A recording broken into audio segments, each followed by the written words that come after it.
بسم الله الحمد لله والصلاة والسلام على رسول الله. اللهم علمنا بما ينفعنا وانفعنا بما علمتنا وزدنا علما. رب اشرح لي صدري ويسر لي أمري واحلل عقدة من لساني يفقهوا قولي.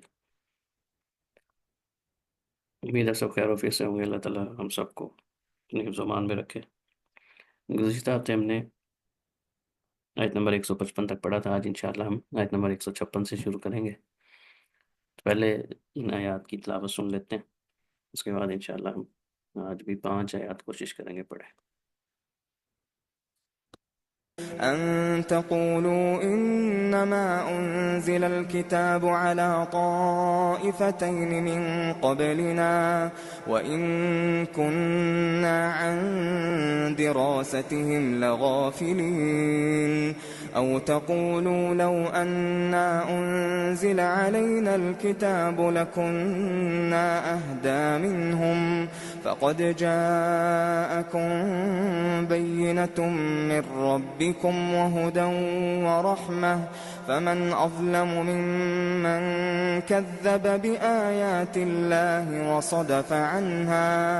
سنجزي الذين يصدفون عن آياتنا سوء العذاب بما كانوا يصدفون هل ينظرون إلا أن تأتيهم الملائكة أو يأتي بعض آيات ربك يوم يأتي بعض آيات ربك لا ينفع نفسا إيمانها لم تكن آمنت من قبل أو يأتي بعض آيات ربك يوم يأتي بعض آيات ربك لا ينفع نفسا إيمانها لم تكن آمنت من قبل أو كسبت في إيمانها خيرا قل انتظروا إنا منتظرون إن الذين فرقوا دينهم وكانوا شيعا لست منهم في شيء إنما أمرهم إلى الله ثم ينبئهم بما كانوا يفعلون من جاء بالحسنة فله 10 أمثالها ومن جاء بالسيئة فلا يجزى إلا مثلها وهم لا يظلمون.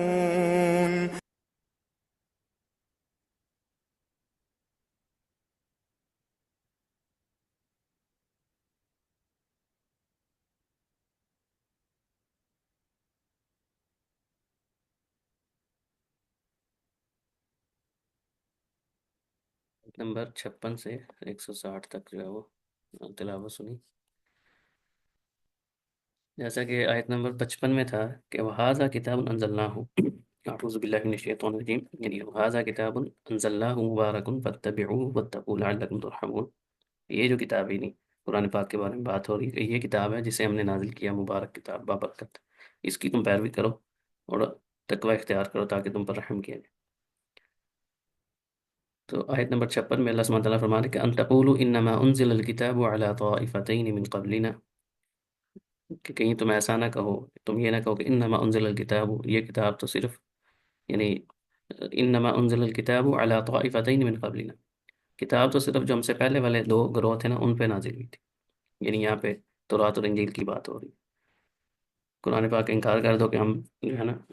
ہم سے پہلے جو 2 قومیں ہیں جیسے یہود و نصارہ، ان پہ کتاب نازل ہوئی تھی. وَإِن كُنَّا عَن دِرَاسَتِهِمْ لَغَافِلِينَ، بے شک ہم تو اس کتاب کے نہیں لغافلین، غفلت میں تھے. دراسہ یعنی دراسہ کہتے ہیں پڑھنا اور پڑھانا، یعنی ہم تو اس کے پڑھنے پڑھانے سے یقیناً بے خبر تھے. تو یہاں بیسیکلی اللہ سبحانہ تعالیٰ ایک طرح سے ان کے جو انہوں نے عذر پیش کرنے نا ان کا رد کر رہے ہیں کہ کہیں تم یہ بات نہ کرو، تم پہ بھی اسی طرح کی کتاب نازل ہوئی ہے جیسے پہلے لوگوں پہ نازل ہوئی تھی. تو کہیں تم یہ عذر پیش نہ کرو جی کتاب تو صرف ان 2 گروہوں پہ نازل ہوئی ہے، نہ انہوں نے ہمیں بتایا، نہ ہمیں ان کی زبان آتی تھی، لہٰذا ہم نے تو پڑھا ہی نہیں، ہم اس کے پڑھنے پڑھانے سے ہی قاصر تھے یا غفلت میں تھے. تو اسے ایک پتہ چلتا ہے کہ قرآن پاک کو اگر آپ کو اس کی لینگویج نہیں آتی تو آپ کو سیکھنی چاہیے، یا کم از کم اس کا ترجمہ پڑھنا چاہیے، یا جس بندے کو یہ کتاب آتی ہے اس سے سیکھنی چاہیے. یہ جو عذر ہے نا یہ قابل قبول نہیں ہے کہ جی ہمیں کتنی لینگویج نہیں آتی لہٰذا. یا تو یہ بہانہ لگا دیجیے جیسے آج بھی بعض ایسے لوگ موجود ہیں جو یہ اعتراض کرتے ہیں کہ جو نبی کریم صلی اللہ علیہ وسلم کی بعثت ہے وہ صرف عرب کے لیے ہوئی تھی، کیونکہ قرآن پاک میں جی ہر قوم کے لیے اللہ تعالیٰ نے نبی بھیجے، لہٰذا جو عرب قوم تھی اس کے لیے نبی کریم صلی اللہ علیہ وسلم آئے. تو وہ رسول اللہ علیہ وسلم کی جو ختم نبوت ہے، یا رسول اللہ علیہ وسلم کے بارے میں ہمارا جو عقیدہ ہے کہ آپ صلی اللہ علیہ وسلم قیامت تک کے لیے تمام لوگوں کے لیے نبی بن کے آئے ہیں، اس کا انکار کرتے ہیں. کہتے ہیں یہ تو صرف ایک خاص عرب کا جو لوگ تھے ان کے لیے، کیونکہ کتاب عربی میں آئی. تو اس لیے یہ جو عذر ہے نا یہ قابل قبول نہیں ہے. جیسے کہ یہ اللہ سبحانہ تعالیٰ نے انہی کا ہی ایک عذر پیش کر دیا کہ تم یہ نہ کہو کہ ان سے پہلے جو کتاب، ہم سے پہلے جو لوگ تھے کتاب تو بس ان پہ نازل ہوئی ہے، کیونکہ قرآن پاک تو وحی کے ذریعے نازل ہوا، یعنی کتابی صورت میں نہیں ہوا. جیسے موسیٰ علیہ السلام کے بارے میں آتا ہے ان کے اوپر تو رات جو تھی وہ کتابی صورت میں آئی تھی، یعنی وحی پہ بھی آتی تھی. ویسے جو دور پہاڑ پہ جاتے تھے 40 دن کے لیے وہ گئے تھے اس کے اوپر، تو اس میں یدی آتا ہے، بلکہ سورہ نام ہی ہم نے ابتدا میں پڑھا تھا کہ تختیوں کی صورت میں لکھا ہوا بھی نازل ہوا. اسی طرح قرآن پاک میں زبور کا ذکر ہے، انجیل کا ذکر ہے، اسی طرح صحف ابراہیم و موسیٰ. تو اس سے پتہ چلتا ہے کہ کتابی صورت میں بھی وحی نازل ہوتی رہی، لیکن بعض لوگ اس چیز کا انکار کرتے ہیں. لیکن بہرحال یہاں پہ جو اہم نقطہ وہ یہ ہے کہ کتاب کو، اگر آپ کو کتاب کی لینگویج نہیں آتی تو اس کا یہ مطلب نہیں ہے کہ آپ کو یہ پتا ہو کہ ہاں جی یہ اللہ کا پیغام ہے. اب اس پہ تو ہر مسلمان عقیدہ ہے اس کا یہی ہوتا ہے، ایمان ہے کہ یہ کتاب اللہ کی ہے. تو ایمان کے بلکہ جو بنیادی 6 رکن ہیں ان میں سے ایک ہے کہ اللہ کی کتابوں پر ایمان رکھنا. جتنی بھی کتابیں ہیں آسمانی ان پہ ایمان رکھنا، دل سے اس بات پہ یقین ہو دل کے اندر کہ یہ اللہ سبحانہ تعالیٰ کی کتابیں تھی. تو اب جو اللہ تعالیٰ سبحانہ تعالیٰ کی طرف سے نازل کرتا ہے کتاب ہے، اس کا پتہ بھی ہے کہ اس میں احکام جو ہے وہ اللہ تعالیٰ کی طرف سے نازل کرتا ہے، یہ ایمان ہو. لیکن بندہ یہ کوشش نہ کرے کہ بھی وہ حکم کیا ہے، پتہ کیسے چلے گا؟ اب جو بندہ اردو پنجابی یا کوئی اور لینگویج جاننے والا ہے، اب یہ تو اس کو پتہ چل گیا کہ میں مسلمان ہو گیا ہوں، اللہ، اس کے رسول، اس کی کتابوں پر، فرشتوں پر، اچھے بری تقدیر پر اور قیامت کے دن پر میں ایمان لے آیا ہوں. لیکن وہ اس کے لیے کوشش نہیں کر رہا. پتہ چل گیا کہ پیغام آیا لیکن وہ بیٹھا ہوا ہے گھر میں رکھ کے، یا خالی تلاوت کر رہا ہے، کبھی کل تلاوت کر لی کبھی نہ کی، سمجھنے کی کوشش نہیں کر رہا کہ پیغام آیا. اس کو اگر ہم مزید اس کو میں آسان کروں، آپ دیکھیں گے آپ کسی کو میسج کرتے ہیں اور اگلا بندہ جواب ہی نہ دے میسج کا، سین کر لیا اس نے، جواب نہیں دے رہا، تو انسان کو کتنا برا فیل ہوتا ہے کہ میں نے میسج کیا وہ جواب نہیں دے رہا. چلو بزی ہوگا، بعد کچھ گھنٹوں بعد دے دے، یا 1 2 دن بعد، یا پھر بعد میں دے دے. لیکن اگر نہ دے تو کتنی تکلیف ہوتی ہے بندے کو، برا لگتا ہے کہ میں نے اس کو میسج کیا اس نے میرا جواب نہیں دیا. ہم اس کے بارے میں طرح طرح کی باتیں کرنے لگتے ہیں. یہ مخلوق کا مخلوق کے ساتھ معاملہ ہے کہ ایک مخلوق کا دوسری مخلوق کو اس نے میسج کیا ہے. آپس میں انسانوں کا معاملہ ہے کہ بھائی میں نے میسج کیا اپنے کسی بہن بھائی کو، کسی دوست باپ کو، اور وہ آگے سے جواب نہیں دے رہا. یہ ایک دفعہ کیا یا 2 دفعہ، اب میسج ہے جواب نہیں دے رہا تو بڑا فیل ہو رہا ہے جی. یا مجھے کسی کا میسج آیا میں نے جواب نہیں دیا تو دوسرے کو بڑا فیل ہو رہا ہے. لیکن یہاں پہ کیا ہے کہ اللہ کی کتاب ہمارے پاس موجود ہے، گھروں میں بھی موجود ہے، اسی طرح تو موبائلوں میں بھی اپلیکیشنز آ گئی ہیں. یعنی اب تو اس کو سمجھنا، پڑھنا، سننا ہر لحاظ سے پہلے کی نسبت، جو پہلی ہم سے پہلے لوگ گزرے ہیں 1400 صدیوں میں، ابھی تک شاید اتنا آسان نہیں تھا قرآن پاک کو سمجھنا ہے پڑھنا جتنا اب آج کے دور میں آسان ہے کہ ہر شخص کے پاس موبائل ہے. اللہ ماشاء اللہ کوئی لوگ ہوں گے جن کے پاس یہ ٹیکنالوجی تھا، لیکن عموماً اکثر لوگوں کے پاس یہ موجود ہے. ٹی وی موجود ہے، موبائل موجود ہے، اور ہر پوری دنیا کے علماء کو آپ سن سکتے ہیں. ہر زبان جو مین مشہور زبانیں ہیں ان کے اندر تفسیر بھی موجود ہے. سعودیہ کے اندر، مدینہ کے اندر باقاعدہ ایک مکتبہ، یعنی جس کا کام ہی قرآن پاک کی پرنٹنگ کی ہوتی ہے بس، اس کے اندر، اس میں دنیا کی جتنی مشہور زبانیں ہیں نا ان کے اندر قرآن پاک کا ترجمہ کر کے چھاپا جاتا ہے، پوری دنیا میں تقسیم بھی کیا جاتا ہے. جو مین مختصر تفاسیر ہیں وہ بھی اس میں چھاپ کے تقسیم کی جاتی ہیں فری آف کاسٹ. ٹھیک ہے. اب اس کے باوجود کوئی بندہ نہ پڑھے اور وہی عذر پیش کرے کہ میرے پاس ٹائم نہیں تھا، تو اس کا مطلب ہے کہ اس کو دلچسپی ہی نہیں ہے. تو یہ بڑا سنگین معاملہ ہے کہ ہمارا میسج کوئی سین کر کے رپلائی نہ کرے تو ہمیں بڑی تکلیف ہوتی ہے. یا بعض اوقات بندہ غصے میں ڈیلیٹ ہی کر دیتا ہے کہ ٹھیک ہے جس نے جواب نہیں دیا. اور جب کہ ہم خود کیا کر رہے ہیں کہ ہم اللہ تعالیٰ کا، ہمیں پتہ ہے کہ اللہ کا حکم ہے، اللہ تعالیٰ نے، اللہ تعالیٰ کی طرف سے پیغام ہے، پڑھ رہے ہیں سر پہ جو تنگ نہیں تھی بندے کے. انسان کو اس والے سے بھی سوچنا چاہیے. دوسرا ایک اللہ سبحانہ تعالیٰ نے کہا کہ او تقول، یا تم یہ کہو، یعنی یہ کہ یہ بھی عذر ہو سکتا ہے کہ لو انا انزل علینا الکتاب، نہیں جیسے پہلے کتابیں نازل ہوئی اس کا تو تم کہہ رہے ہو کہ ان گروہوں پہ آئی تھی، انہوں نے ہمیں تبلیغ نہیں کی، یا ہمیں زبان نہیں آتی تھی، یا ہم تو اس سے پڑھنے سے غافل تھے. یعنی یہ بہانہ لگ سکتا ہے کہ ہمیں اس کی زبان نہیں آتی تھی. یا تم یہ بھی کہہ سکتے ہو کہ او تقول، یا تم ایسے کہو کہ لو ان انزل علینا الکتاب، اگر ہم پر کتاب نازل کی جاتی، لکنہ اہدی منہم، تو ہم ان سے زیادہ ہدایت پر ہوتے. یعنی بعض دفعہ دعویٰ تو یہ کر دیا جاتا ہے کہ ٹھیک ہے جی ان کے بارے میں ہمارے پاس ہوتی ہے تو ہم ان سے زیادہ کرتے ہیں. فقط جاءکم بینۃ من ربکم، تب اللہ سبحانہ تعالیٰ نے کہہ دیا کہ فقط جاءکم بینۃ من ربکم، بس آ گئی تمہارے پاس دلیل تمہارے رب کی طرف سے، روشن دلیل آ گئی ہے، یعنی جس میں کوئی شک نہیں ہے، بالکل واضح ہے. وہدی و رحمہ، جو ہدایت اور رحمت والی، یعنی ہدایت بھی آ گئی ہے، رحمت بھی آ گئی ہے، اور روشن دلیل بھی آ گئی. یعنی اب یہ بھی بہانہ ختم ہو گیا اگر کوئی ایسی بات کرے. فمن اظلم ممن کذب بآیات اللہ، بس اس سے بڑھ کر کون ظالم ہے، یہ کون زیادہ بڑا ظالم ہے اس شخص سے بڑھ کے، کذبہ جس نے جھٹلا دیا، تکذیب کر دی، بآیات اللہ، اللہ کی آیات کی، وصدف عنہا، اور ان سے اعراض کیا، منہ پھیر لیا. صدف کا مطلب یہ ہوتا ہے صدف عنہا، کسی چیز سے منہ پھیر لینا یا روکنا، یعنی ایک تو خود بھی عمل نہیں کر رہے، دوسروں کو بھی روکنا، تو یہ دونوں معنی استعمال ہوتا ہے. سنجزی الذین، ان قریب ہم بدلا دیں گے ان لوگوں کو جنہوں نے یا جو یصدفون، وہ منہ پھیرتے ہیں یا اراض کرتے ہیں، کنارہ کشی اختیار کرنا، کسی چیز سے کنارہ سائڈ پہ ہو جانا، صدف کا یہ مطلب ہوتا ہے. یصدفون ضرب یضرب کے وزن پہ ہے، صدف یصدف، ٹھیک ہے. تو یصدفون وہ کنارہ کشی اختیار کرتے ہیں، عن آیاتنا، ہماری آیات سے. سوء العذابی، برا عذاب، بما كانوا یصدفون، وجہ کیا ہوگی، یعنی اللہ سبحانہ تعالیٰ فرماتے ہیں کہ سنجزی الذین، ہم ان قریب بدلا دیں، کس چیز کا بدلا دیں گے، ان کا جو ہماری آیات سے اعراض کرنا ہے، اور بدلے کی صورت کیا ہوگی، سوء العذاب، برا عذاب، بدلے میں ان کو برا عذاب ملے گا. وجہ کیا ہے، بما كانوا یصدفون، وہ جو کنارہ کشی اختیار کرتے ہیں نا، اس وجہ سے ان کو عذاب دیا جائے گا. تو اللہ تعالیٰ کی آیات سے کنارہ کشی کی مختلف صورتیں ہیں، جیسے قرآن پاک کی ہم بات کرتے ہیں نا کہ قرآن پاک کے جو حقوق ہیں، اب یہ آیت یہ بینہ ہمارے پاس آ گئی. بینہ کہتے ہیں روشن دلیل، واضح دلیل، جو بالکل صاف سمجھ آنے والی ہو، جس میں کوئی شک شبہ نہ ہو، دلائل سے بھرپور ثابت ہو، کوئی بندہ اشکال کسی قسم کا اس میں نہ، واضح ہو. آیات سے اعراض یا قرآن پاک سے اعراض، کنارہ کشی، اس کے مختلف معنی. ایک تو یہ ہے کہ قرآن پاک کے جو حقوق ہیں ہمارے پر، اس میں ایک یہ ہے کہ اس پر ایمان، اللہ تعالیٰ کی کتاب ہے. دوسرا کہ یہ، آپ لوگ مجھے یاد ہے کہ آپ کو اسکرین شو ہو رہی ہے آپ کے پاس کتاب، سوری مجھے ابھی ذہن میں آیا ہے، تلاوت والی شاید ہے. اچھا، معذرت، آپ لوگوں نے بتایا نہیں مجھے. اب اسکرین پہ قرآن پاک ہو رہا ہے شو، میں نے قرآن پاک ہی شو کیا ہوا تھا، لیکن مجھے یاد نہیں رہا تھا وہ تلاوت والا شاید اسکرین پہ شو ہو رہا تھا. ایسے ہی.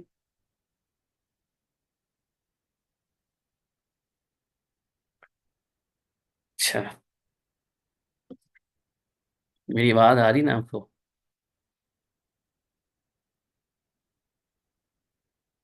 جی. اچھا. تو ہم آیت نمبر 57 پڑھ رہے تھے. یعنی قرآن پاک کے حقوق یا قرآن پاک پہ ایمان کی جو صورتیں نا، وہ ایک تو یہ ہے کہ قرآن پاک پہ یہ ایمان رکھا جائے کہ اللہ تعالیٰ کی آخری کتاب ہے، محمد صلی اللہ علیہ وسلم پہ نازل ہوئی. اور دوسرا ہے کہ اس کی تلاوت کرنا، تلاوت کرنا، اس کے احکام پر عمل کرنا، جن چیزوں سے روکا گیا ان سے روکنے کی بھرپور کوشش کرنا، اور اسی طرح اس کو سمجھ کر، ایک تو یہ نا کہ عمل کرنا، دوسرا یہ کہ اپنی استطاعت کے مطابق دوسروں تک پہنچانا، یہ بھی اس میں سے شامل ہے. تو جو جس قدر اس پہ ان چیزوں پہ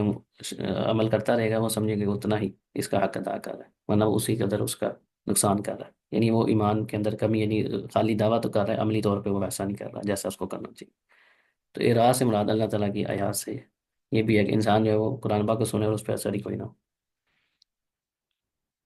کوشش ہی نہ کرے اس کو سیکھنے کی یا سمجھنے کی یا اس پر عمل کرنے کی. تو بعض اوقات یہ ہوتا ہے کہ کہیں پہ آپ نے کسی موقع پہ اس کو کہا کہ بھائی قرآن میں ایسے ہے، تو اس کو ویسے سمجھا جیسے کوئی بات ہی نہیں ہے. تو اس کا اثر دکھائی دینا چاہیے کہ کم از کم انسان جو ہے نا اس کا احترام کرے، اور اگر کوئی غلط کام کر رہا ہے اور کسی نے کو آپ کو یا آیت سنائی ہے، فوراً سے رک جائے. یعنی یہ ایک اس کے اندر ایک مسلمان کو ان چیزوں کا اہتمام کرنا چاہیے. ورنہ یہ جیسے اللہ سبحانہ تعالیٰ نے ان آیات میں ایسے لوگوں کی ہے، تو اس میں کوشش کرنی کہ کہیں ہم ایسے لوگوں میں شامل تو نہیں ہیں، یہ والی صفات کہیں ہمارے اندر تو نہیں پائی جاتی. آیت نمبر 58 جو ہے اس میں اللہ تعالیٰ فرماتا ہے کہ اب یہ مختلف ان کے بہانے جو وہ لگا سکتے تھے ان کے بارے میں، کیونکہ قرآن پاک میں اور جگہوں پہ بھی اس کا ان کے مطالبات اللہ تعالیٰ نے ذکر کی ہیں جو مشرکین مکہ نے رسول اللہ صلی اللہ علیہ وسلم سے کیے تھے. انہیں کے آگے آیت نمبر 158 میں یہ تفصیل اللہ تعالیٰ فرماتا ہے کہ هل ينظرون الا ان تاتيهم الملائكه او ياتي ربك او ياتي بعض آیات ربك يوم ياتي بعض آیات ربك لا ينفع نفسا ایمانها.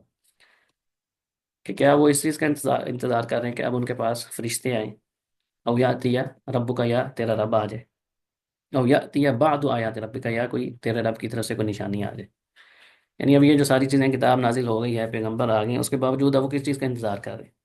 اس بات کا انتظار کریں کہ فرشتے آ جائیں تب ایمان لے کر آئیں گے، یا کوئی رب خود آ جائے تمہارا رب. کیونکہ یہ بھی ان کا مطالبہ تھا. جیسے موسیٰ علیہ السلام کی قوم نے بھی کہا تھا نا ہم نے اپنے رب کو دیکھنا ہے، یا انہوں نے کہا او نرا رب، ہم رب کو دیکھیں. یعنی وہ مطالبہ ہے کہ یا تو فرشتے نازل ہونے چاہیے، ہمارے ساتھ فرشتے ہوں، آپ اکیلے کیسے آ گئے؟ آپ تو ہماری طرح کے انسان ہیں، کھاتے پیتے ہیں، بازاروں میں چلتے ہیں، ہماری طرح زندگی گزارتے ہیں، آپ کیسے نبی ہو سکتے ہیں؟ اگر آپ ہی نبی تھے تو آپ کے پاس آپ کے ساتھ فرشتے ہونے چاہیے تھے. ان کے مطالبات ہوتے تھے، جیسے سورہ بنی اسرائیل میں بھی ہے اور اسی طرح اور بھی کئی جگہوں پہ. کہیں وہ یہ مطالبہ کرتے تھے کہ آپ کے جب باغات ہونے چاہیے، آپ کو تو امیر ہونا چاہیے، یا فلاں جو ہے نا ہمارے قوم میں تو فلاں شخص پہ اگر وہی نازل ہی ہونی تھی تو اس فلاں شخص پہ ہونی چاہیے تھی، وہ سردار ہے، وہ اس طرح کا. تو ان کے ذہن میں اس قسم کی چیزیں چلتی تھی. تو اللہ سبحانہ تعالیٰ نے تو اس کا یہ بھی جواب دیا کہ اللہ بہتر جانتا ہے کہ اللہ نے کس کو اس مقام سے نوازنا ہے. اللہ نے اپنی جو رسالت ہے یہ کس کو دینی ہے، یہ اللہ تعالیٰ کو پتہ ہے. دوسری چیز ہے کہ اب کیا اس چیز کا انتظار کر رہے ہیں کہ فرشتے ہیں؟ تو ظاہری بات ہے کہ فرشتے آئیں گے تو وہ تو پھر عذاب ہی لے کر آئیں گے نا، کوئی خوشخبری لے کر تو نہیں آئیں گے. ایک بندہ جو کافر ہے یا غیر مسلم ہے یا اللہ پہ اللہ کی آیات کا انکار کرنے والا ہے، تو اگر فرشتے آ جائیں گے، یہ جو مطالبہ ہے اگر یہ پورا کر دیا جائے تو پھر تو اس کے ایمان کے لانے کا فائدہ ہی نہیں ہوگا. یا اللہ تعالیٰ خود آ جائے بھی، قیامت والے دن آنا ہے نا اللہ نے. تو جو لوگ ایمان نہیں لے کر آئے یا جنہوں نے عمل نہیں کیا ان کے لیے وہ ان کا آنا وہ اچھا ہوگا یا برا ہوگا؟ یقیناً ظاہر بات ہے کہ وہ اس ٹائم پچھتائیں گے. یا کوئی نشانی آ جائے، نشانی سے مراد جیسے قیامت کا نزدیک، اسی آیت میں یہ نیچے نا لا ينفع نفسا ایمانها، صحیح بخاری میں اس کی تفسیر ہے کہ قیامت کا نزدیک جو ہے نا جو بڑی نشانی ہے ان میں سے جیسے دجال کا آنا ہے، اسی طرح سورج کا مغرب سے طلوع ہونا، اور اسی طرح ایک جانور نکلے گا زمین میں سے جو لوگوں سے گفتگو کرے گا. یہ ہوں گی قریب قریب ہی نشانیاں. اب ان میں سے جب کوئی نشانی آ جائے گی تو حدیث میں آتا ہے کہ جب سورج مغرب سے طلوع ہوگا نا تو تب توبہ کا دروازہ بند ہو جائے گا، اللہ تعالیٰ کسی کی توبہ قبول نہیں کریں گے. تو یہ جو ان کے مطالبات تھے یا ایسا ان کے ذہن میں تھا، جیسا کہ دیگر آیات میں دوسری صورتوں میں آتا ہے، تو یہاں پہ اسی چیز کا سمجھ لیں کہ اب باقی بس یہی رہ گیا، کیونکہ باقی اللہ تعالیٰ نے کہا کہ واضح طور پہ نشانی بھی آ گئی ہے، آیات بھی آ گئی، کتاب بھی ہم نے نازل کر دی، نبی کی بھی آ چکے ہیں جن کی سیرت تمہارے سامنے ساری. اس کے باوجود اب کس باقی کیا رہ گیا ہے؟ یہی رہ گیا نا کہ یا تو فرشتے آ جائیں، یا اللہ تعالیٰ خود آ جائے، یا پھر کوئی نشانی آ جائے. یعنی یا تو قیامت قائم ہو جائے، یا سورج جو ہے مغرب سے نکل ہے، یا دجال آ جائے. یعنی کوئی ایسی نشانی آ جائے جو رسول اللہ نے بتائی بھی ہے اور بڑی نشانی میں سے. تو رسول اللہ صلی اللہ علیہ وسلم نے یہ بھی فرمایا کہ اللہ تعالیٰ بندے کی توبہ قبول کرتے ہیں یہاں تک کہ اس کو جو موت کا غرغرہ ہوتا ہے، یعنی اس کے حلق میں سے کوئی آواز نکلتی ہے موت کے ٹائم، اس سے پہلے پہلے تک اگر کوئی بندہ توبہ کر لے، چاہے وہ کافر ہے، مشرک ہے، کوئی بھی ہے، یا کوئی مسلمان ہے اس نے گناہ کیے ہوئے ہیں، کبیرہ صغیرہ کوئی بھی گناہ ہے، تو اللہ تعالیٰ اس کی توبہ قبول کرے گا. لیکن جب سمجھے اس نے ایک طرح سے یوں سمجھے کہ موت سامنے آ گئی ہے، تب اگر اس نے توبہ کی، جیسے فرعون کی توبہ کا ذکر ہے کہ جب وہ غوطے کھانے لگا تو تب اس نے کہا جی اب میں جو ہے نا موسیٰ اور اس بنی اسرائیل کے رب پہ ایمان لاتا ہوں، تو تب اس کی جو ایمان ہے اس نے کوئی فائدہ نہیں دیا. تو حدیث کے مطابق یہ ہے کہ اگر تو موت یعنی فرشتے آ گئے، یا اللہ تعالیٰ خود آ جائے، یا پھر تیسرا یہ ہے کہ کوئی نشانی سے مراد جیسے میں نے بتایا کہ اس میں اکثر اہل علم نے یہی لکھا ہے کہ مغرب سے سورج کا طلوع ہونا یا موت کا سامنے آ جانا. لیکن یہ قیامت کی نشانیوں کا ذکر ہے تو جیسے کہ وہ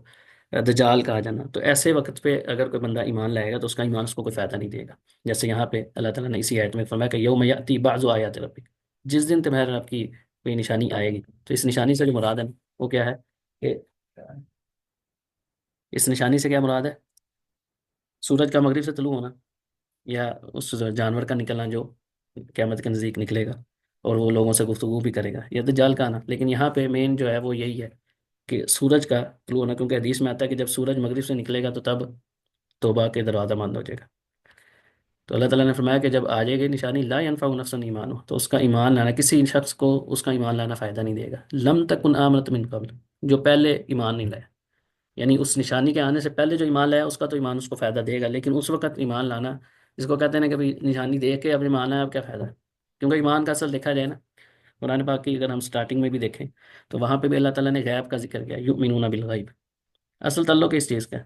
ہم اللہ پہ ایمان رکھتے ہیں تو اللہ کو ہم نے دیکھا ہوا ہے؟ نہیں دیکھا ہوا۔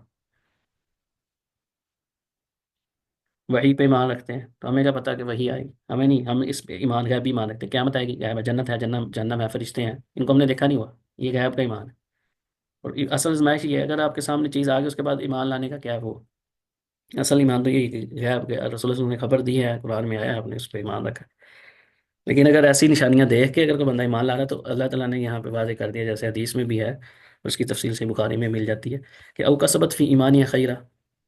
یعنی یا تو اس نے وہ پہلے ایمان نہیں لایا، یا وہ ایمان تو لایا تھا لیکن اس نے کوئی خیر نہیں کی تھی، او کسبت فی ایمانی خیرہ، یعنی وہ اس نے کوئی بھی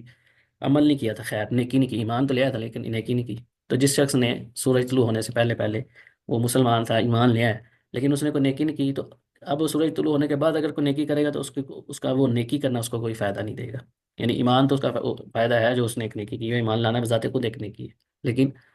ایمان کی حالت میں جو نیک مال کیے جاتے ہیں نا، ان کا فائدہ تب تک ہے، یا بندہ موت کو دیکھ کے جیسے بندہ توبہ کرے یا اس وقت کوئی عمل کرنے کی کوشش کرے تو تب اس کو اس کا کوئی فائدہ نہیں ہوگا۔ قل انتظروا انا منتظرون، آپ کہہ دیجئے تم بھی انتظار کرو، انتظروا، تم انتظار کرو، امر کا سیکھا، انتظار ینتظر، انتظروا، تم سب انتظار کرو، انا منتظرون، ہم بھی انتظار کرتے ہیں۔ تو ایک طرح کی یوں سمجھنے کی دھمکی ہے یہ، جیسے پہلے بھی کئی دفعہ بتایا ہے کہ قرآن پاک میں دونوں چیزیں، کہ ترغیب اور ترہیب، ترغیب کہتے ہیں کسی چیز کی رغبت دلانا، جنت کی بشارتیں، جنت میں یہ ملے گا، جو ایمان لے گا اس کو یہ انعام ملے گا، اس کے ساتھ یہ معاملہ ہوگا، اور ساتھ میں جہنم کا ڈراوا، ڈرانا اور خوشخبری سنانا، دونوں چیزیں ساتھ ہیں۔ تو یہاں پہ یہ ساری چیزیں بتا دی کہ بھئی اب باقی یہی رہ گیا، یا تو فرشتے آ جائیں، فرشتوں کا آنا بھی تمہارے لیے خیر نہیں ہوگی، ساری بات ہے، اس میں بھی پچھتانا نہیں ہوگا کہ یہ کیا آ گیا۔ تو اس سے اس آیت سے ایک بھی سبق سامنے آتا ہے کہ اللہ سبحانہ تعالیٰ کی طرف سے کسی معاملے میں ڈھیل کا ملنا، یا مثال کے طور پہ کوئی مطالبہ ہے، جیسے مشرکین مکہ بھی مطالبہ کرتے تھے، یا پہلی جو قومیں تھی وہ اپنے رسولوں سے، انبیاء سے یہ تھا کہ اگر تم سچے ہو نا تو اللہ سے کہو بھی اپنے رب سے کہو ہمارے اوپر عذاب لے آؤ، یا یہ کر دو وہ کر دو۔ حالانکہ اس کا نہ آنا زیادہ بہتر ہوتا تھا ان کے لیے، کیونکہ جب اللہ تعالیٰ کی طرف سے کوئی نشانی یا مطالبہ پورا کر دیا جاتا ہے نا تو پھر اس کے بعد حجت تمام ہو جاتی ہے، پھر ایک ہی آپشن ہوتا ہے، یا تو اب آپ نے تو مطالبہ کیا تھا، وہ تمہارا مطالبہ پورا ہو گیا، اب ایمان ہے، یا پھر عذاب کے لیے تیار ہو گئے، دو ہی آپشن رہتے ہیں۔ تو بعض اوقات کسی مطالبے کا اللہ کی طرف سے پورا نہ کرنا، یہ سمجھے اللہ تعالیٰ کی رحمت کی علامت ہوتی ہے۔ اب صالح علیہ السلام کی قوم نے کیا کہا نا، اونٹنی ایسے ہونا چاہیے، ان کے مطابق اونٹنی نکل آئی، اب جو ان کا مطالبہ تھا وہ پورا ہو گیا، اس کے بعد وہ ایمان نہیں لائے۔ اصل مقصد کیا تھا، اس طرح کے جو مطالبات ہوتے تھے نا، وہ ان کا مقصد ایمان لانا نہیں ہوتا تھا، وہ سمجھتے کہ یہ پورا ہوگا نہیں، نہ یہ پورا ہوگا نہ ہم ایمان لائیں گے۔ تو مقصد یہ نہیں ہوتا تھا کہ اس لیے سے کہتے تھے کہ ہاں جی یہ اگر علامت پوری ہوگی تو ہم ایمان لیں گے، اصل مقصد یہ ہوتا تھا کہ اس طرح کے فضول یا ایسے ان کی نظر میں جو تھے کہ یہ ناممکن ہے، اس طرح کے مطالبات کریں، نہ یہ پورے ہوں گے اور نہ ہمیں ایمان لانا پڑے گا، یعنی استہزاء کے طور پہ یا ویسے جان چھڑانے کے لیے، اپنے کفر پہ قائم رہنے کے لیے اس قسم کے الٹے سیدھے وہ مطالبات کرتے تھے۔ ورنہ جس طرح کی چیزیں انہوں نے اپنی سامنے دیکھی ہوئی تھی، حجت قائم تھی، پتہ تھا کہ اللہ کے رسول ہیں، کئی چیزیں انہوں نے اپنی آنکھوں سے دیکھی، اس کے باوجود ایمان نہیں لے کر آئے۔ اور بعض ایسے بھی تھے جن کے سامنے جو وہ مطالبات کرتے وہ پورے بھی ہو گئے، جیسے میں نے بھی صالح علیہ السلام کا آپ کو مثال دی، انہوں نے جو ہے وہ ان کی قوم نے ان سے مطالبہ کیا کہ اونٹ نہیں ہونی چاہیے، کسی نے کوئی مطالبات کی، وہ دیکھنے کے بعد بھی، جیسے موسیٰ علیہ السلام کا واقعہ کہ فرعون کے سامنے جو سارے جادوگر انہوں نے خود اکٹھے کیے تھے، لیکن جب جادوگروں نے دیکھا کہ یہ واقعی یہ جادو نہیں ہے، کیونکہ وہ ماہر تھے ان چیزوں کے، ان کے واقعی یہ جادوگر، وہ ایمان لے، لیکن فرعون اور اس کے جو ساتھی تھے وہ نہیں لے کر آئے۔ حالانکہ انہوں نے ہی سب کو جمع کیا تھا، بلکہ جمع خود کیا، سارے شہروں میں پیغامات بھیجے، سب لوگوں کو اکٹھا کیا، اور بعد میں جب دیکھا کہ یہ اس پہ مان ہیں تو انہوں نے کہا کہ یہی تمہارا سردار ہے، اس نے تمہیں سکھایا۔ یعنی ایک کفر یا انکار جس نے کرنا ہے یا جس نے نہیں ماننا نا، بعض صورتیں ایسی ہوتی ہیں کہ سارا کچھ دیکھنے کے باوجود ہر چیز ثابت ہو جاتی ہے، جیسے ابراہیم علیہ السلام کے بارے میں آتا ہے کہ ان کی قوم نے بھی، ان کے بارے میں تو اللہ تعالیٰ نے باقاعدہ سورہ انبیاء میں یہ بھی ذکر کیا کہ انہوں نے اپنے اندر، یعنی ان کا جو نفس ہے نا، وہ کہہ رہے تھے کہ بھائی تم جھوٹے ہو، یہ غلط ہے، یعنی ابراہیم علیہ السلام نے تو ان کے پاس واضح کر دینا بھائی اس سے پوچھو نا جس کو تم نے اپنا بڑا بنایا ہوا ہے، اس سے پوچھو، اس نے مارا ہے، نہیں اس نے توڑے تمہارے بت۔ اب وہ اندر سے ان کے واضح آ رہی ہے، لیکن کیا ہے، اب چونکہ ماننا نہیں ہے، اصل چیز ہے کہ اختلاف کرنا ہی کرنا ہے، جو مرضی ہو جائے، اندر سے آواز آ رہی ہے کہ بھائی یہ بندہ ٹھیک بات کر رہا ہے، لیکن کیا ہے، انہوں نے کہا جی اکٹھی کرو، اس کو آگ میں ڈالو، اپنے جو معبودان ہیں ان کی مدد کرو، خود اپنے منہ سے کہہ رہے ہیں، یعنی ایک طرف اس کو الہ بھی مان رہے ہیں، دوسری طرف کہہ رہے ہیں کہ ہمیں اب ان کی مدد کرنی پڑے گی بھائی، اگر ہم نے اس کو نہ، یعنی ہم اس کے خلاف کٹھے ہو رہے ہیں۔ تو بعض کا مقصد جو ہوتا ہے نا، ایمان نہ لانا ہوتا ہے، ان کے سامنے سارا کچھ بھی آپ پیش کر دیں گے، اس نے نہیں لانا ایمان، جو مرضی کر لو۔ تو یہی مشرکین مکہ کو بھی ہے کہ اب باقی یہی چیزیں رہ گئی ہیں، باقی تو حجت تو تمام ہو چکی ہے۔ آگے اللہ سبحانہ تعالیٰ نے جو مختلف فرقے بن جاتے ہیں نا، ان کا ذکر کیا کہ ان الذین فرقوا دینہم وکانوا شیعا، کہ بے شک جو لوگ فرقوا، جنہوں نے تفریق ڈالی، دینہم اپنے دین کے اندر، وکانوا شیعا اور وہ گروہ بن گئے، مختلف گروہوں میں بٹ گئے، تفریق، فرقے باریت، فرقہ واریت پھیلائی، لست منہم فی شیء، آپ ان میں سے کسی چیز پر بھی نہیں، ان کی جو چیزیں ہیں، جو ان کے معاملات ہیں، ان میں سے کسی پہ آپ نہیں ہیں، آپ کا ان سے کوئی تعلق نہیں۔ انما امرہم الی اللہ، بے شک ان کا معاملہ تو صرف ان کا جو معاملہ ہے وہ اللہ کی طرف، اللہ کے حوالے ہے۔ ثم ینبئہم، پھر وہ ان کو خبردار کرے گا، پھر ان کو خبر دے گا، آگاہ کرے گا، بما کانوا یفعلون، اس سے جو کیا کرتے تھے، جو کام کرتے تھے۔ تو یہاں پہ جیسا کہ آپ سب کے علم میں ہے، یہ حدیث آپ نے کئی دفعہ سنی بھی ہوگی، معاویہ بن ابی سفیان رضی اللہ تعالیٰ عنہ سے، عبداللہ بن عمر رضی اللہ تعالیٰ عنہ، اور بھی، کہ جو پہلی قومیں تھیں نا، یہود و نصارہ، وہ 72 فرقے بنے تھے ان کے، اس نے بعض میں ہے کہ 71 فرقے عیسائیوں کے تھے، یہودیوں کے تھے، 72 ان کے بنے۔ تو ہم ہے کہ میری جو امت ہے نا، یہ بھی انہیں کی طرف فرقوں میں بانٹ جائے گی، 73 فرقے بنیں گے، ان میں سے سارے کے سارے جہنم میں جائیں گے سوائے ایک فرقے کے، ایک گروہ کے۔ تو آپ سے پوچھا گیا وہ کون سا گروہ ہے، تو آپ نے ایک میں آتا ہے کہ الجماع، یعنی جو کٹھے ایک ہی طریق پہ ہوں گے، یا دوسری حدیث میں آتا ہے کہ ما انا علیہ و اصحابی، جس پہ میں ہوں گا یا میرے صحابہ، یعنی جس پہ میں اور میرے صحابہ ہوں گے، یعنی بلکہ میں اور میرے صحابہ جس راستے پہ ہوں گے نا، وہ جنت میں جانے والا گروہ۔ تو جب جیسے پہلے بھی کئی دفعہ اس چیز کا میں ذکر کر چکا ہوں کہ آج بھی اگر، بلکہ بعض لوگ سوال یہ کرتے ہیں کہ ہر فرقہ جو ہے نا، اس کے یہی دعویٰ ہے کہ ہم حق پہ ہیں، اور دلائل بھی قرآن سے دے رہے ہوتے ہیں، کوئی اپنے شرک کی دلائل بھی آپ نے سوچا ہوگا، بلکہ آج صبح میرا ہفتے والے دن، ہر ہفتے کو ہمارے ایک شیخ ہیں، ان کی طرف بخاری شریف کا درس ہوتا ہے، تو ہم بخاری پڑھنے کے لیے جاتے ہیں، تو وہاں پہ درس کے غالباً اختتام میں، شروع میں ویسے ہی گپ شپ ہو رہی تھی، تو ہمارے ایک سعودی استاد ہیں، یہ پروفیسر ہیں یونیورسٹی کے، انہوں نے بتایا کہ وہ ایک واقعہ ذکر کہ پاکستان کا میں نے کلپ دیکھا، اب ان کو کسی نے دکھایا ہوگا یا اردو کر کے بتائی ہوگی، ایک بندہ کہہ رہا ہے کہ کسی سے غیر اللہ سے مدد مانگنا جو ہے وہ شرک نہیں ہے، اگر میں غیر اللہ سے مدد مانگنا شرک ہوتا تو اللہ تعالیٰ نے قرآن پاک میں فرمایا نا، یا ایھا الذین آمنوا استعینوا بالصبر والصلاۃ، صبر اور نماز کے ذریعے کیا کرو، استعانت طلب کرو، مدد طلب کرو۔ تو کہتے اگر غیر اللہ سے مانگنا شرک ہے، تو پھر یہ اللہ تعالیٰ نے تو خود کہا کہ صبر سے شرک مدد مانگو، نماز سے مدد مانگو۔ تو وہ ہنس رہے، سارے لوگ ہنس کے گئے، یعنی اس طرح کا بعض لوگ استدلال بھی کیسے کرتے ہیں، شرک کی دلیل ہی قرآن پاک سے دے رہے ہیں، نعوذ باللہ من ذالک۔ حالانکہ اس کا مطلب یہ نہیں ہے کہ آپ کہ یا صبر میری مدد پر، کبھی آپ نے سنا ہے جو یہ لوگ دعویٰ کرتے ہیں وہ بھی نہیں ایسے کرتے، یہ مقصد یہ ہے کہ کوئی مصیبت ہے، کوئی پریشانی ہے، اس پہ صبر کرنا، نماز پڑھنی ہے، جیسے رسول صلی اللہ علیہ وسلم کہا کہ جب بھی آپ وسلم کبھی بھی کوئی بھی ایسی پریشانی آتی، تکلیف آتی، تو آپ وسلم کیا کرتے، فوراً نماز پڑھتے، یہ آپ وسلم کا معمول تھا۔ آج اس سنت سے بھی اکثر ہم جو ہے نا اس سنت کو بھول چکے ہیں، پر تو لوگوں کو پتہ ہی نہیں ہے، اور جن کو پتہ ہے وہ بھی بہت کم لوگ ہیں جو اس پہ عمل کرتے ہوں گے، کہ کوئی مصیبت یا پریشانی آتی ہے نا، فوراً سے کیا کسی دوست کو بتا رہے ہیں، کسی ممی پاپا کو بتا رہے ہیں، کوئی کسی کو بتا رہا ہے، کوئی کسی کو دعا کر رہا ہے، لیکن اس طرف اس سنت پہ کوئی عمل کرنے والا کم ہی ہوں گے، کہ جو جس کا فوراً جو دھیان ہے نا نماز کی طرف جائے، کہ میں نماز پڑھوں، اللہ سے میں مدد مانگوں، جبکہ رسول اللہ صلی اللہ علیہ وسلم ہر معاملے میں یہی کام کرتے تھے، کہ جب بھی آپ صلی اللہ علیہ وسلم کو کوئی ایسا معاملہ پیش آتا ہے تو آپ فوراً نماز پڑھتے۔ تو آج لوگ فرض نماز نہیں پڑھتے، تو انہوں نے یہ نماز کہاں سے پڑھنی؟ بہرحال مقصد یہ ہے کہ بعض ایسے لوگ بھی ہیں، ایسے فرقے بھی ہیں، جو اپنی دلیلیں، اپنی گمراہی کی دلیلیں ہی قرآن و حدیث سے پیش کرتے ہیں، نعوذ باللہ من ذالک، تحریف کر دیتے ہیں، جیسے ابھی میں نے آپ کو مثال پیش کی۔ تو گروہ ہونا، اب یہاں پہ ایک مسئلہ اور بھی سمجھ آتا ہے جو میں نے بھی حدیث آپ کے سامنے پیش کی ہے نا، کہ 72 73 فرقے بنیں گے، تو آپ نے فرمایا کہ ان میں سے ایک گروہ جو ہے نا وہ جنت میں جائے گا، باقی سب جہنم میں۔ تو اب ایک گروہ جو ہے اس کی ساتھ بتا دی کہ میں انا علیہ واصحابی، جس میں اور میرے۔ تو یہاں پہ بعض لوگ کہتے ہیں کہ جو فرقہ ہے نا، فرقہ بننا ہی غلط ہے، فرقہ کہنا تو یہ بھی بات درست نہیں ہے، ہاں بنانا غلط ہے اصل میں۔ لیکن اگر ایک ٹریک ہے جیسے صحابہ کا اور نبی کریم صلی اللہ علیہ وسلم کا راستہ تھا، بعد میں خوارج آئے سیدنا علی رضی اللہ عنہ کے دور میں، جنہوں نے تکفیر کرنا شروع کر دی، جو بھی کبیرہ گناہ سے ہوتا ہے اس کو کہتے ہیں کافر ہے، یا کسی نے بدعات ایجاد کی اور اپنا رستہ الگ کر لیا، یعنی رستہ ایک تھا صراط مستقیم، اس سے اب جس طرح جو جس قدر دور ہوتا گیا یا اس نے دین میں نئی چیزیں ایجاد کر لی، تو رستہ اور فرقہ وارث اس بندے نے پھیلائی ہے، جو بندہ اس رستے کی طرف بلا رہا ہے اس نے وہ فرقہ وارث نہیں پھیلا رہا۔ آج کیا الٹا ہو گیا سارا نظام، جن کا کام شرک و بدعت کی دعوت دینا، دن رات اس کی اوپر چل رہے ہیں، نہ قرآن کی بات ہے نہ حدیث کی بات ہے، سب قصے کہانیاں سنا رہے ہیں۔ وہ کہتے ہیں کہ ہم اہل سنہ والجماعہ ہیں، اور جو بندہ توحید کی طرف بلا رہا ہے اس کو کہتے ہیں یہ فرقہ واریت پھیلا رہا ہے، یہ فساد ڈال رہا ہے، اصل میں یہ جو ہے نا یہ فتنہ پھیلا رہا ہے، یہ قوم کے اندر فتنے ڈال رہا ہے۔ یہی کام مشرکین مکہ کے جب رسول اللہ صلی اللہ علیہ وسلم نے دعوت دی تو وہ ان کے اندر بھی بعض اوقات یہی ہوتا تھا، کہتے یہ تو ہمیں باپ کو باپ سے جدا کر رہا ہے، یعنی باپ کو بیٹے سے جدا کر رہا ہے، یہ تو خاندان میں تفریق ڈال رہا ہے۔ ہاں جی ڈال رہا ہے، اسلام تفریق ڈالتا بھی ہے، یہ نہیں کہ جو ہے نا سب کٹھے ہو جائیں، لکم دینکم ولی دین، یہ کیا ہے؟ یہی تفریق ہے کہ بھئی ایمان والا، ایمان کا رشتہ جو ہے نا وہ سب سے مضبوط ہے۔ کیا صحابہ نے اپنے والدین کو نہیں چھوڑا؟ کفار کو چھوڑ کے ہجرت نہیں کی؟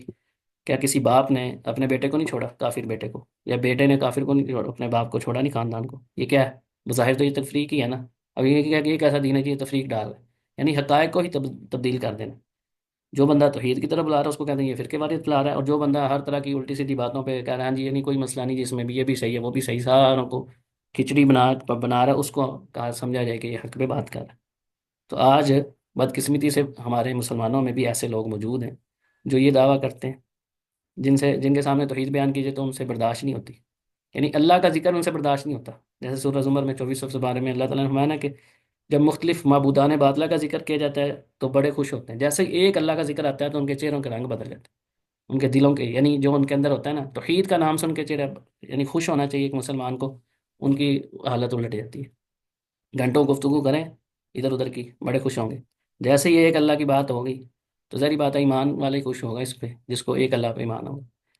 تو فرقہ واریت جو ہے نا اصل میں کیا ہے؟ فرقہ واریت یہ ہے کہ صراط مستقیم جو جس پہ صحابہ کرام اور رسول اللہ صلی اللہ علیہ وسلم تھے اس کو چھوڑ کے الگ ادھر ادھر ہونا، ان کے فہم کو، ان کے سامنے سارا دین تھا، ان کی بات کو اگر کوئی آپ سوال کریں کہ یہ صحابہ نے کیا عمل،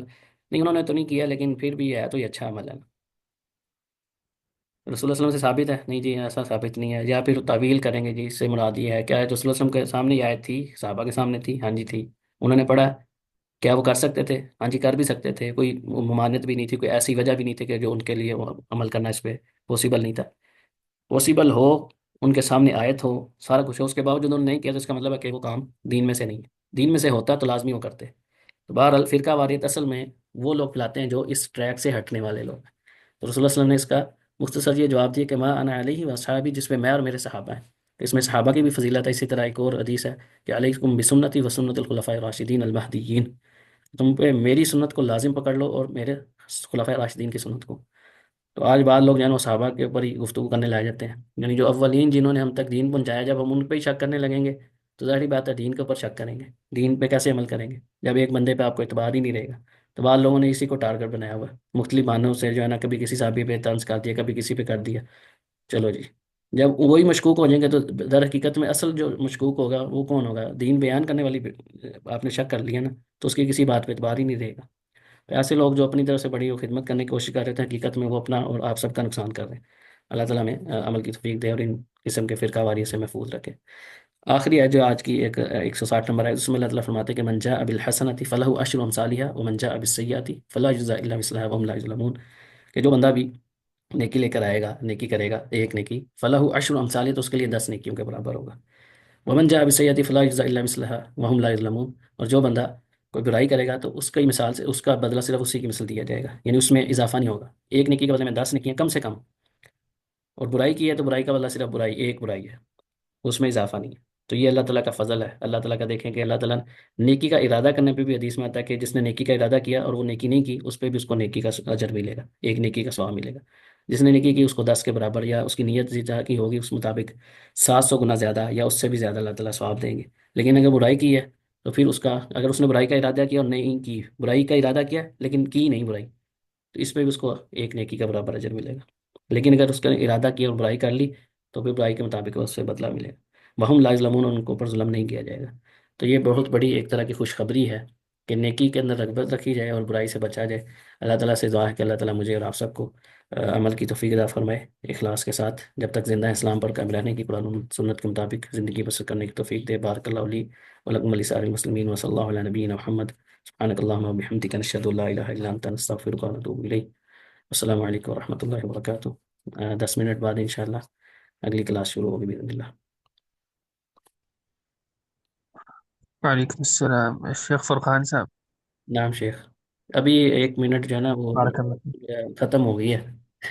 ابھی میٹنگ ختم ہو جائے گی. جی آپ کچھ کہنا چاہ رہے ہیں تو کہہ لیں جلدی سے. میں یہ کہنا چاہ رہا ہوں کہ اگلی کلاس آپ مجھے لینے دیں، ام حکیمہ کی وصیتیں میں پوری کر لوں.